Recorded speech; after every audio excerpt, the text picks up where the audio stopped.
उत्तर प्रदेश से जुड़ी एक खबर सोशल मीडिया पे खूब वायरल है कि कांग्रेस के प्रदेश अध्यक्ष अजय राय भारतीय जनता पार्टी ज्वाइन करने वाले हैं। तो इसके पीछे क्या कहानी है, क्या किसी का फ़ोन आया है, किसी का दबाव है, कोई कारण है, इसके बारे में आपको बताएंगे। साथ ही प्रधानमंत्री आज पीलीभीत पहुंचे और पीलीभीत में जाहिर सी बात है वरुण गांधी का टिकट कटा था, तो लोग देखना चाह रहे थे कि वरुण गांधी उस रैली में पहुंचेंगे कि नहीं पहुंचेंगे। तो नहीं पहुंचे हैं, तो इसके क्या मायने निकाले जा रहे हैं ये आपको बताएंगे। इसके अलावा धनंजय सिंह, जिनके बारे में कहा जा रहा था कि हाईकोर्ट से उनको राहत मिल सकती है, मगर राहत मिली नहीं है, तो अब क्या करेंगे धनंजय सिंह। जौनपुर से खुद का लड़ना तो अब क्लियर हो गया कि नहीं लड़ पाएंगे वो, तो परिवार से कौन होगा, क्या होगा, ये आपको बताएंगे। साथ ही प्रियंका गांधी को लेकर बड़ी डिमांड हो रही है, राहुल गांधी से ज़्यादा डिमांड हो रही है उनकी उत्तर प्रदेश में रैलियों को लेकर, रोड शो को लेकर। तो कहाँ से ये डिमांड आ रही है ये आपको बताएंगे। इसके अलावा कुछ ऐसी सीटें हैं जहां समाजवादी पार्टी और बीजेपी दोनों ने टिकट जारी कर दिए, मगर अंदर खाने सीटों पर घमासान मचा हुआ है, उनके बारे में आपको बताएंगे। और बात करने के लिए विस्तार से हमारे साथ जुड़ेंगे लखनऊ से हमारे वरिष्ठ साथी पंकज झा जी। पंकज जी, बहुत स्वागत है आपका। धन्यवाद भाई। भाई अब क्या चल रहा है, बिल्कुल लखनऊ में हल्ला मचा हुआ है। सोशल मीडिया पे देख रहा हूँ मैं, एकदम ट्वीट पे ट्वीट आ रहे हैं कि अजय राय, एक बड़ी खबर आने वाली है, अजय राय, या कुछ लोग नाम नहीं लिख रहे हैं कि एक बड़े नेता कांग्रेस छोड़कर बीजेपी में शामिल होने वाले हैं। इस तरह खबरें चल रही हैं, तो क्या इस खबर की सच्चाई है? क्या वाकई उनको कोई ऊपर से फ़ोन, दिल्ली से फ़ोन आया है, या किसी का दबाव आ रहा है, या कोई पीछे पड़ा है कि बीजेपी में शामिल हो जाए? ये बात वाकई सही है, कुछ दम है, या सिर्फ हवा में है? देखिए, आपको सिलसिलेवार तरीके से बताता हूं जी। कल देर शाम, मतलब क्या है कि लखनऊ में जो बीजेपी के सीनियर लीडर्स हैं वो सब लोग सवेरे निकल जाते हैं 9:30-10 बजे में पश्चिम यूपी, अपने अपने चार्टर्ड प्लेन हेलीकॉप्टर से प्रचार उचार करके शाम में लौट आते हैं। तो उसके बाद शाम में हम चले जाते हैं कुछ लोगों से मिलने के लिए, पता लेने आखिर पार्टी में चल क्या रहा है, तभी तो कहानी आपके साथ करें, बात करें। तो कल जब गए तो एक सीनियर लीडर्स के पास, सीनियर नेता है, उनके घर गए तो 2-3 विधायक वगैरह बैठे थे। जब वो लोग निकल गए तो उन्होंने एक बात कही कि आपको एक बड़ी बात बताऊं। मैंने कहा बताइए। तो उन्होंने कहा कि खबर बहुत बड़ी है। मैंने कहा मतलब, उससे पहले उन्होंने पूरा माहौल बनाया, 3 मिनट तक उन्होंने माहौल बनाया। समझे बात क्या बता क्या रहे हैं भाई। तो उन्होंने कहा कि थोड़ा पता करिएगा, अजय राय जो हैं वो बीजेपी आ रहे हैं, चुनाव लड़ेंगे। मैंने कहा महाराज, वो कांग्रेस छोड़ के क्यों बीजेपी आ जाएंगे? बोला नहीं नहीं, सारी बातचीत हो गई है, सब लोग, यहां तक कि केंद्रीय गृह मंत्री अमित शाह तक ने हरी झंडी दे दी है। अब प्रधानमंत्री के पास फाइल है, चूंकि वो प्रधानमंत्री नरेंद्र मोदी के खिलाफ ही बनारस से चुनाव लड़ रहे हैं। उनकी ग्रीन सिग्नल मिलते ही उनका गाजे बाजे के साथ बीजेपी में स्वागत होगा, वो लोकसभा का चुनाव लड़ेंगे। मैंने कहा से लड़ेंगे? तो उन्होंने कहा बलिया से। मेरा माथा भी ठनका भाई, क्योंकि कांग्रेस और समाजवादी पार्टी, इसी सीट का नाम मेरे दिमाग में भी आया पंकज जी। हाँ, तो सीटों का बंटवारा जब चल रहा था तो ये जानकारी सामने आई कि अजय राय ने जिद पकड़ ली कि बनारस तो चाहिए ही चाहिए, लेकिन बलिया भी चाहिए। हुआ कि बलिया क्यों चाहिए? तो सूत्रों के हवाले से जानकारी मिली कि वहां से खुद अजय राय बलिया से चुनाव लड़ना चाहते हैं, क्योंकि अब वो प्रधानमंत्री के खिलाफ तो 2-2 बार चुनाव लड़ चुके हैं, कोई जीत तो मिली नहीं। पिछली बार तो तीसरे नंबर पर चले गए थे। और बलिया में भूमिहारों की अच्छी खासी संख्या है, मतलब परिसीमन के बाद बलिया की सीट भूमिहार के लिहाज से अच्छी हो गई है। आप याद करिए कि 2014 में भी जब मनोज सिन्हा को टिकट मिला था गाजीपुर से, तो वो ये कह रहे थे कि बलिया से ही चुनाव हमको लड़ने दिया जाए। बाद में अमित शाह खुद नामांकन कराने गए थे, याद करिए 2014 की बात कर रहा हूं। तो जब उन्होंने ये बात कही तो मुझे जो खांचा होता है ना, फॉर्मेट, उसमें उनकी कही हुई हर बात मुझे फिट बैठ रही थी कि भाई प्रधानमंत्री को कॉल लेना है, ये बलिया मांग रहे थे तो बलिया से लड़ सकते हैं, कांग्रेस में क्या बचा है, एक से एक बड़े नेता वहां जा रहे हैं, वहां चले जाएंगे, और मूलतः उनकी घर वापसी ही तो होगी। वो तो वैसे भी अखिल भारतीय विद्यार्थी परिषद के जमाने से वो बीजेपी में दीक्षित और शिक्षित रहे हैं। बीजेपी से ही वो विधायक भी चुने गए थे, अधिकतर उनका समय बीजेपी में ही बीता है, तो घर वापसी हो जाएगी, इसमें क्या दिक्कत है। मुझे लगा कि ठीक है, कल इस स्टोरी पे काम किया जाए। सवेरे सवेरे जब एक फोन आ गया एक और बीजेपी के सीनियर लीडर का, जो फिलवक्त दिल्ली में मौजूद है, उन्होंने कहा आपके लिए खबर है। मैंने कहा बताइए। तो उन्होंने कहा कि ऐसे ऐसे अजय राय जो है बीजेपी में हो गया, बस 1-2 दिनों में ये फैसला होने वाला। मैंने कहा यार गजब है। कल एक जहां गया था उन्होंने भी ये बात कही, दिल्ली में भी इस बात की बड़ी चर्चा है। क्या अजय राय वाकई में बीजेपी जा रहे हैं क्या? या ऑल सेड एंड डन सब कुछ बातचीत हो गई है, सारा डील फाइनल हो चुका है? तो मैंने कहा कि भाई पहले जो इस पूरे बातचीत में जो पार्टी है जिनको लेकर तमाम कहानियां चल रही है, बातें कही जा रही है, कम से कम एक बार उनसे मिलना तो बनता है। जी। तो आजकल वैसे भी नेता लोग फोन पर बात करने से परहेज करते हैं, या तो वो फेस टाइम बात करते हैं, व्हाट्सएप कॉल पर, वो भी उनको लगता है कि सेफ नहीं रहा। तो मैंने उनको फोन किया, तो उन्होंने कहा कि एक काम करिए, आप घर चलिए, लखनऊ में ही थे वो, और यूपी कांग्रेस के जो प्रभारी हैं अविनाश पांडे पिछले 2 दिनों से यही हैं, अब तो मथुरा जा रहे हैं वो अजय राय। तो वहां गए तो हमने उनसे पूछा कि भाई बड़ा चल रहा है, अचानक से वो दुर्वासा मुनि हो गए गुस्से में, कौन कह रहा है कि हम ये, आप नाम कैसे बता, बोला नहीं नहीं पंकज भाई, जब आप मेरे पास आए तो दोनों नेताओं के नाम बताइए। मैंने कहा नहीं नहीं भैया, ये नहीं हो सकता कि हम अपनी जिन लोगों ने बात बताई, बोला नहीं हम जान तो ले कि इतना कौन बता रहा है, कितना सीरियस मामला है कि प्रधानमंत्री को कॉल लेना है, और मैं मान चुका हूं। अरे भाई मैं आपके सामने बैठा, मुझे बीजेपी जाने का मन ही नहीं है, मैं क्यों जाऊंगा बीजेपी में, यहाँ मैं यूपी कांग्रेस का अध्यक्ष हूँ, वहां जाके मैं तलवे चाटूंगा, मैं किस किस नेताओं के, वहां बीजेपी में नेताओं की क्या औकात है, मतलब एकदम भड़क गए। मैंने कहा मैं तो पूछने आया हूं। तो जिस तरीके से वो जो उनका स्पॉन्टेनियस रिएक्शन था अजय राय का, उससे मुझे कहीं भी नहीं लगा कि इनके मन में अगर कहीं भी रहा हो बातचीत का, या कोई बातचीत हो रही है, उनके मन में कोई इच्छा रही हो, तो कोई आदमी इस तरीके से रिएक्ट नहीं करता है जिस तरीके से अजय राय सामने रिएक्ट किए। तो मुझे लगा शायद ये कहानी हो सकती है, या फिर एक समझी रणनीति है जिसमें प्रधानमंत्री नरेंद्र मोदी के खिलाफ वो इंडिया गठबंधन के उम्मीदवार हैं, तो एक पूरी कहानी और माहौल बना दिया जाए, लोगों के मन में डाउट हो जाए। ये भी हो सकता है, राजनीति में बहुत सारी चीजें होती हैं। उन्होंने कहा सवाल ही नहीं उठता। फिर उन्होंने कहा 2-3 नेताओं के नाम बताए उन्होंने, कि इस बार भी मेरे पास बीजेपी के इन इन नेताओं के फोन आए और ये 2 अमुक नेता मुझसे मिले कि चलिए। तो अजय राय ने कहा कि भैया ऐसा है कि हम अगर जाना ही होगा तो हम आप लोगों के हवाले से जाएंगे, हम सीधे ना बात कर लेंगे, हमको क्या वो लोग नहीं जानते हैं क्या, आप लोगों की क्या स्थिति है, क्या हैसियत है मैं जानता हूं, हमको नहीं जाना बीजेपी। फिर उन्होंने एक मार्के की बात कही कि 2014 का जब वो चुनाव लड़ रहे थे, तब भी उनके पास बीजेपी के जो उस वक्त के टॉप लीडर थे, प्रस्ताव था कि आप भारतीय जनता पार्टी चले आइए। उन्होंने कहा 2019 में जब वो चुनाव लड़ रहे थे लोकसभा का कांग्रेस के टिकट पर, तब भी उनके पास प्रस्ताव आया कि आप चले आइए। बोला जब मैं 2014 में नहीं गया, 2019 में नहीं गया, तो अब 2024 में किस बात के लिए जाऊंगा, मैं यूपी कांग्रेस का अध्यक्ष हूं, प्रियंका गांधी, राहुल गांधी, मल्लिकार्जुन खड़गे ने हम पे कोई जिम्मेदारी दी है, और टीम का लीडर होने के नाते यूपी में, और मैं यहां से सटक सीताराम हो जाऊं, चला जाऊं बीजेपी में, ये कोई बात होती है? राजनीति में कहीं ना कोई एक मर्यादा होती है, और अजय राय ने कहा मैं इस मर्यादा का पालन कर रहा हूं। जब मैं आपसे बात कर रहा हूं, सोशल मीडिया में तो बाढ़ आ गई, बिल्कुल। कुछ लोगों ने बिना नाम लिए, कुछ लोगों ने नाम लिखे लगातार पोस्ट किए जा रहे हैं कि बड़े नेता आने वाले हैं, किसी ने लिख दिया अजय राय आने वाले हैं। अंत में मैंने देखा अभी जाके उनका व्हाट्सएप पे एक वीडियो हमको उन्होंने भेजा है, जिसमें उन्होंने बयान जारी किया है खंडन करते हुए अजय राय ने, कि भैया लड़ाई बनारस में जो है वो चौचक और चौचक होगी। जो बेसिकली ये बनारस के लोगों की ये बोली है, वो इस तरीके से बोलते हैं। तो उन्होंने कहा कि साफ साफ उन्होंने कह दिया कि लिखित रूप से भी और बोल के भी मैं बता रहा हूं कि किसी भी सूरत में मैं बीजेपी नहीं जा रहा हूं। उन्होंने हालांकि कई नेताओं के नाम बताए 2014 से लेकर जब हम बात कर रहे हैं 2024 में आपसे। अब की बार किसका फोन आया पंकज जी? अभी अब की बार किससे किसी से बात हुई क्या उनकी?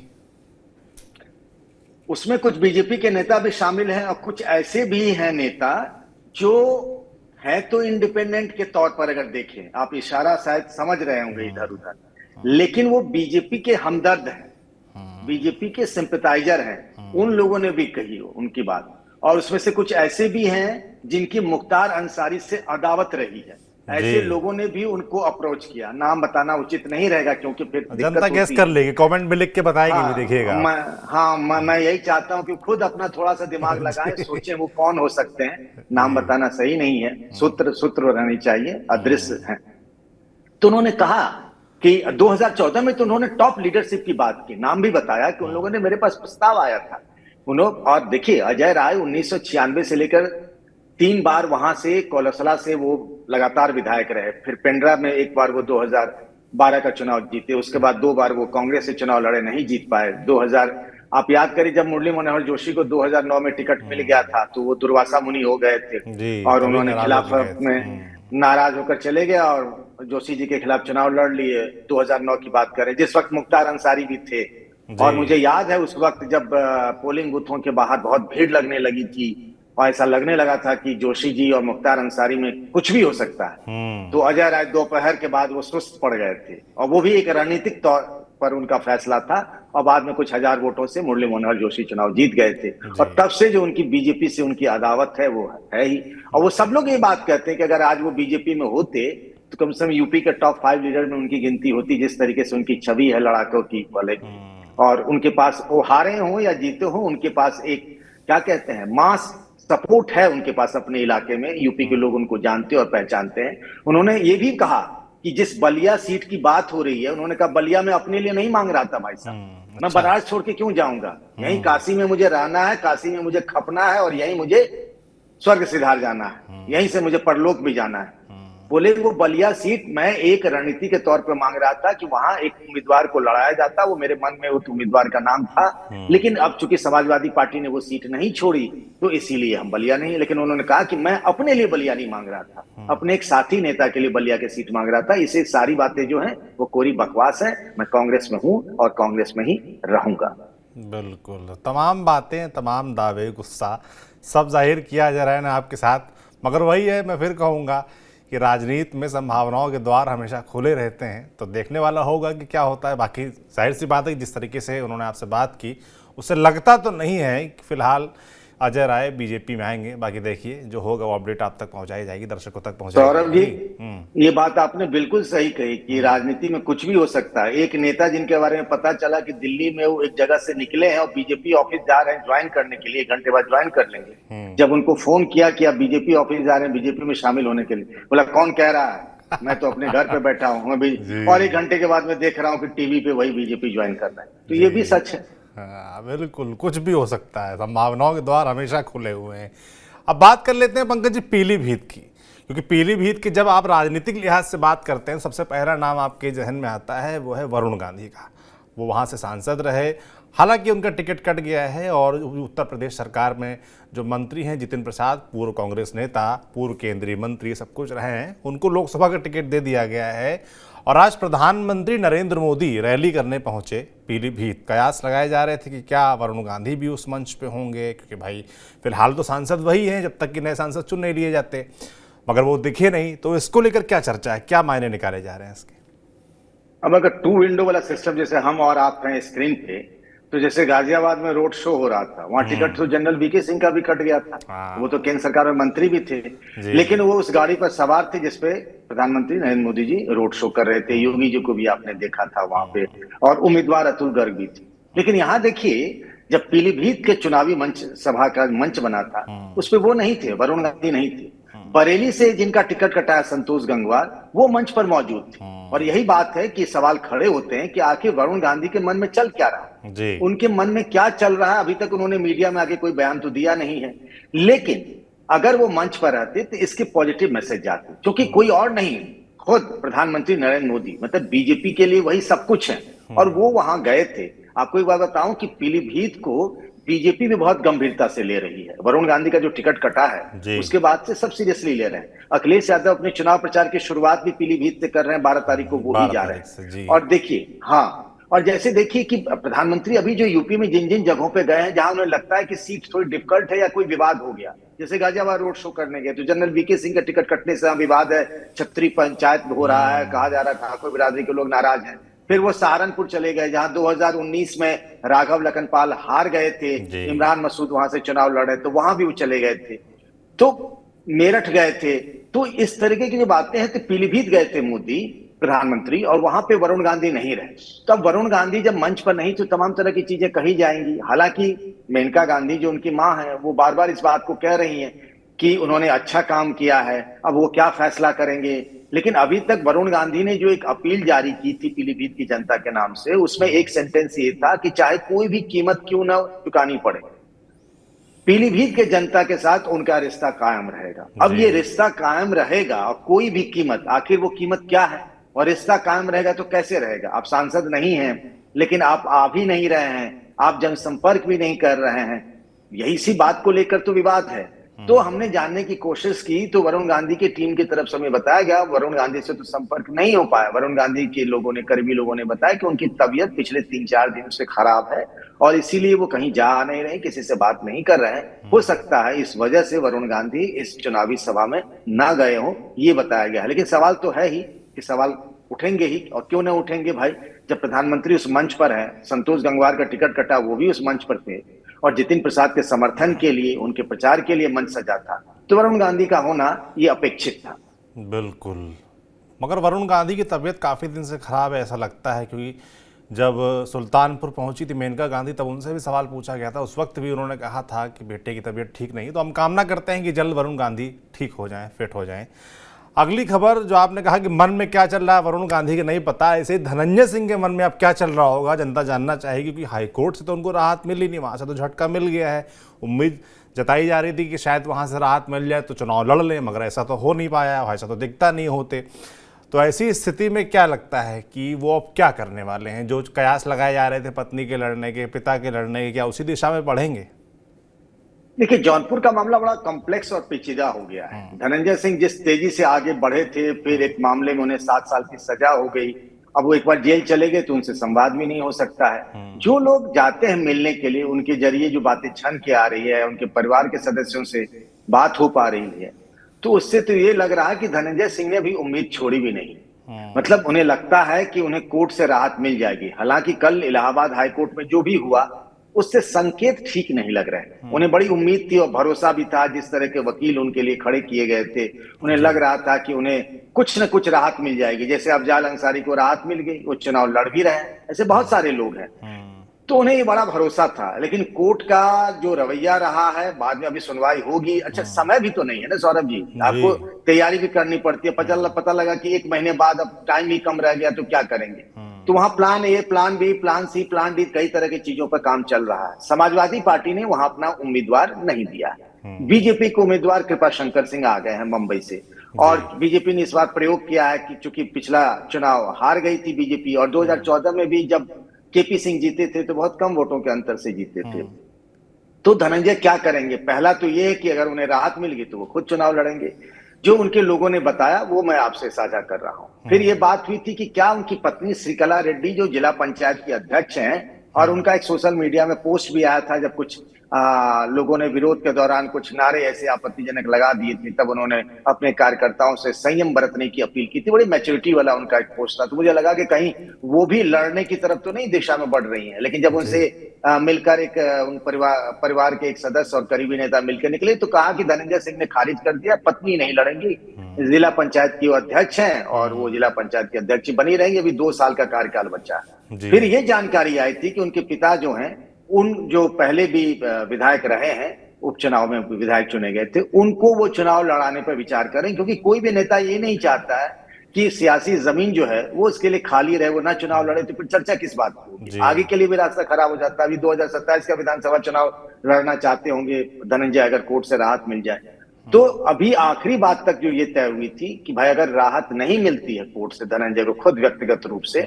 तो फिर पिता को लड़ाने पर वो विचार कर रहे हैं। अब समाजवादी पार्टी उनके पिता को टिकट देगी, ऐसे कोई संकेत मुझे मिलते हुए नहीं दिख रहे हैं। तो आपके पास विकल्प क्या बचता है? आप निर्दलीय चुनाव लड़ेंगे ही, लेकिन उनके पिता का लड़ने, धनंजय सिंह के लड़ने में जमीन आसमान का फर्क है। जो मुकाबला होता वो मुकाबला होता दिख तो नहीं रहा है, ऐसा लग नहीं रहा। बिल्कुल, मगर फिर भी उम्मीद लगाए बैठे हैं धनंजय की शायद अगली तारीख में कुछ राहत मिले और उनके लड़ने की संभावनाएं बन जाएं। जो भी होगा वो आप तक पहुंचाया जाएगा।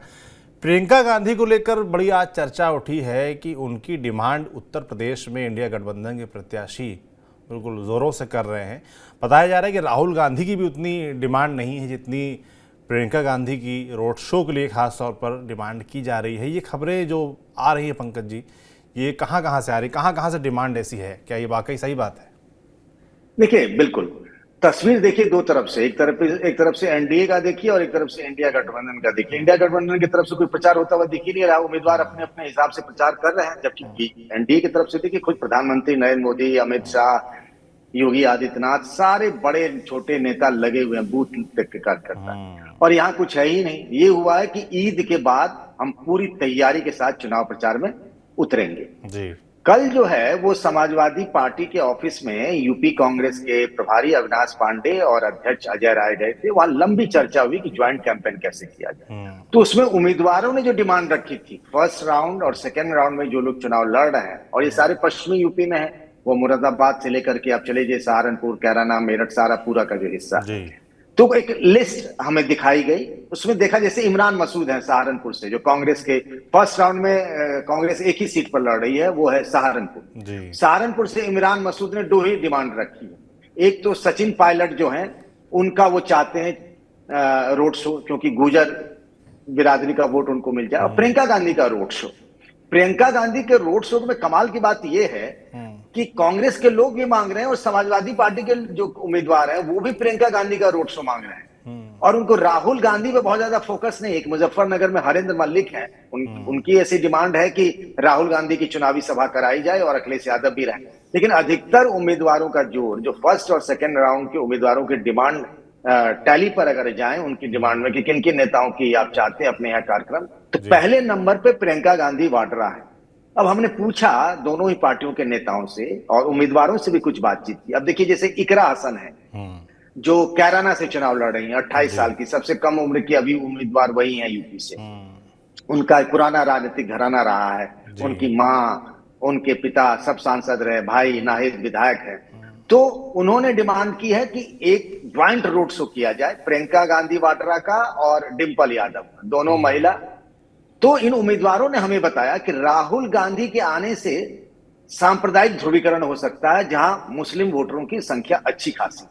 लेकिन प्रियंका गांधी अगर रोड शो करती हैं तो वो कम्युनल पोलराइजेशन नहीं होगा, और वो लोग चाहते हैं कि कम्युनल पोलराइजेशन ना हो। इमरान मसूद का देखिए ना, अपने विवादित बयान जो प्रधानमंत्री नरेंद्र मोदी के बारे में दिए थे उसके बाद से चर्चा होती है, लेकिन अभी उनसे कोई भी सवाल करने जाता है पत्रकार ना, वो बोटी बोटी वाले पूछने जाता है तो वो कहते हैं नहीं नहीं वो सब नहीं, मैं आजकल रोजी रोटी की बात कर रहा हूं। मतलब ये सारे उम्मीदवार जो बड़े सधे हुए तरीके से कि कहीं से भी कम्युनल पोलराइजेशन नहीं कर हो, क्योंकि वो जानते हैं कि जितने मुस्लिम का वोट चाहिए होगा वो तो वोट मिलेगा, यादव का चाहिए, उस बेल्ट में यादव उतने है भी नहीं, कुछ सीटों को छोड़ वो तो मिलना ही मिलना है, उनको एड ऑन करना है। तो अगर सांप्रदायिक ध्रुवीकरण हो गया तो सीधे सीधे फायदा होगा बीजेपी को।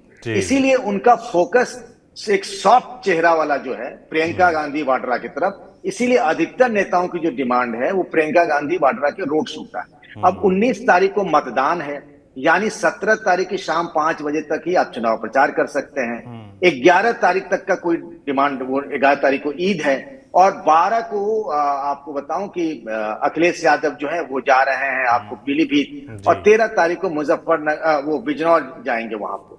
तो समय बहुत कम बचा है। प्रियंका गांधी के रोड शो की बहुत ज्यादा डिमांड है। अब देखते हैं समाजवादी पार्टी और ये कांग्रेस के बीच में जो बातचीत होती है उससे क्या प्रोग्राम निकलता है। लेकिन बड़ी दिलचस्प बात है कि राहुल के मुकाबले लोग चाहते हैं, जो नेता हैं, उम्मीदवार हैं, कि उनके यहाँ प्रियंका गांधी का या तो चुनावी सभा हो या फिर रोड शो।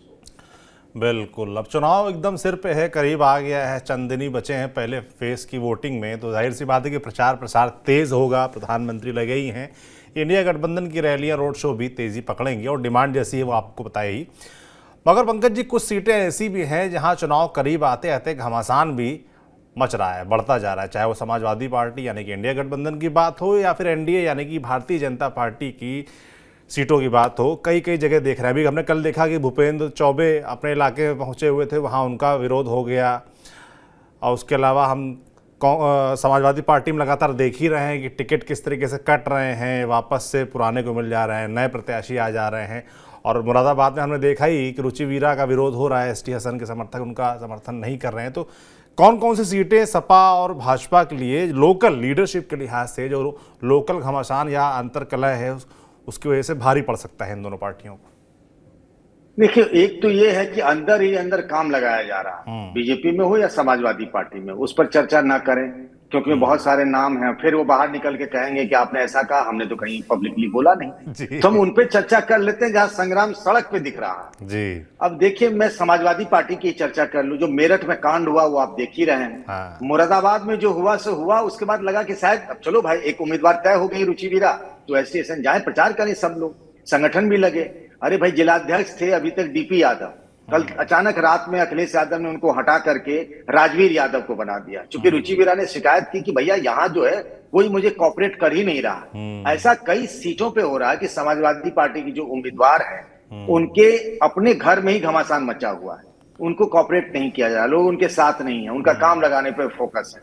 आप देख रहे हैं दानिश अली का विरोध किस तरीके से हो रहा है अमरोहा में, पार्टी के अंदर भी, यानी कांग्रेस से भी और समाजवादी पार्टी के लोग भी, रोज नए नए वीडियो आ रहे हैं कि उनका कैसे विरोध हो रहा है। सबसे बड़ी कहानी जो आई है वो तो उस पार्टी की आई जहां कहा जाता है कि भाई अगर आपका टिकट कट गया तो उससे पहले ही आ जाता है उनका एक सोशल पोस्ट आ जाता है सोशल मीडिया में कि भाई हमको चुनाव नहीं लड़ने का मन है, मुझे अब ये करना है, मतलब खुद ही अपने को विड्रॉ कर लेते हैं कंटेस्ट। उस पार्टी में जो बरेली में पिछले 3 दिनों में हुआ है वो वाकई हैरान करने वाली बात है। इतना कुछ हो गया, माँ बहन की गाली नहीं दी गई, बाद बाकी सब कुछ हो गया। कहानी थोड़ी सी समझिए।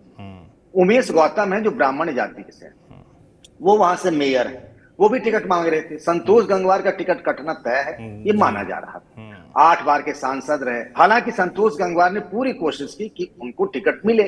अगर महेंद्र नाथ पांडे को मिल सकता है, जगनिका पाल को मिल सकता है, तो वो भी आस लगाए थे, ऐसा नहीं। क्षेत्रपाल गंगवार को टिकट मिल गया। अब देखिए उधर ठाकुर नाराज है छत्री, तो बरेली से कहा जा रहा है कि अगर ऐसा किया गया तो कुर्मी नाराज हो जाएंगे और कुर्मी भी विद्रोह कर देंगे, बीजेपी का बैंड बजा देंगे। अभी बात कैसे निकली?